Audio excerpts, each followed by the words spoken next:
Mutton বানাবো তার জন্য একটুখানি রসুন, আদা আর কাঁচা লঙ্কাটাকে আমি থেতো করে নেবো। অল্পই আমি মাটনের ঝোল বানাবো, খুব পাতলা ঝোল, যেটা টেস্টও হবে আবার কষানোও হবে, বাট ঝোল হবে ওটা। সিম্পল মাটন নিয়ে নিয়েছি, এটা 500 গ্রাম।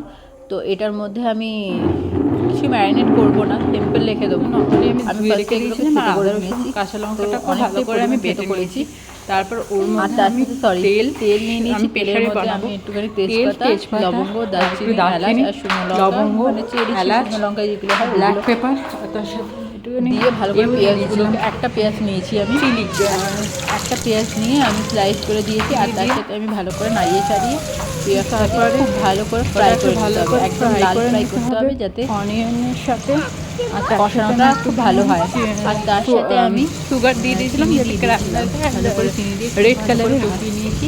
ওটা তারপরে ভালো এর করে মধ্যে ভাজার কাশ্মীরি পর রেড চিলি আর আমি হলুদ ওর গুঁড়ো মধ্যে দিয়ে একটু ভালো করে কাশ্মীরি আরও রেড চিলি কষাতে গুঁড়ো, হবে। হলুদ গুঁড়ো দিয়ে ভালো করে আরও সাইডে আমি কষিয়ে নিয়ে নিয়েছি। নিয়েছিলাম, আগে পেস্ট কষানো ভালো করে হয়ে যাওয়ার কষিয়ে পর নিয়েছিলাম এর ভাজা মধ্যে ভাজা আদা করে। আর রসুনের মশলাটার পেস্টটা মধ্যে দিয়ে আদা দিয়েছিলাম। রসুন হ্যাঁ, আর লঙ্কার পেস্টটা দিয়ে দিয়েছিলাম। তারপরে ওটাকে ভালো করে কষিয়ে দিচ্ছি, আমি চলো। অনেকক্ষণ ধরে কষাতে হয়েছে, অনেকক্ষণ ধরে কষিয়েছি, খুব ভালো করে কষিয়ে একদম। তারপর মাংসটাকে দিয়ে দিয়েছি, মাংসটা দিয়ে আরও ভালো করে কষাতে হবে। অনেকক্ষণ কষানোর পরে আমি দইটা বার করেছিলাম, হাফ আমি দই বার করেছি, খুব বেশি দই বার করিনি। আর আলুও দিয়ে দিয়েছিলাম, আলুটা দেখানো হয়নি। দেখেছো কেমন কি মানে ঘন ভাবটা এসে গেছে। আর তার সাথে আমি গরম জল দিয়ে দিয়েছিলাম, আর দইটাও দিয়ে ভালো করে ফেটিয়ে নিয়েছিলাম, ওটাও দেখাতে পারিনি। তারপরে গরম জল আমি 500 গ্রামের মতো নিয়েছিলাম, 500 থেকে একটু বেশি। আর তার সাথে আমি দিয়ে দিয়েছিলাম হলো ঘি।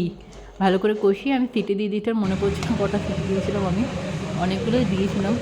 বাট এখানকার মাংস তো ভালো সেদ্ধ হতে চায় না, এই জন্য ভালো করে কষিয়ে ঢাকা দিয়ে তারপরে আমি দিয়ে দিয়েছিলাম। তারপরে আমি সার্ভ করে নিলাম।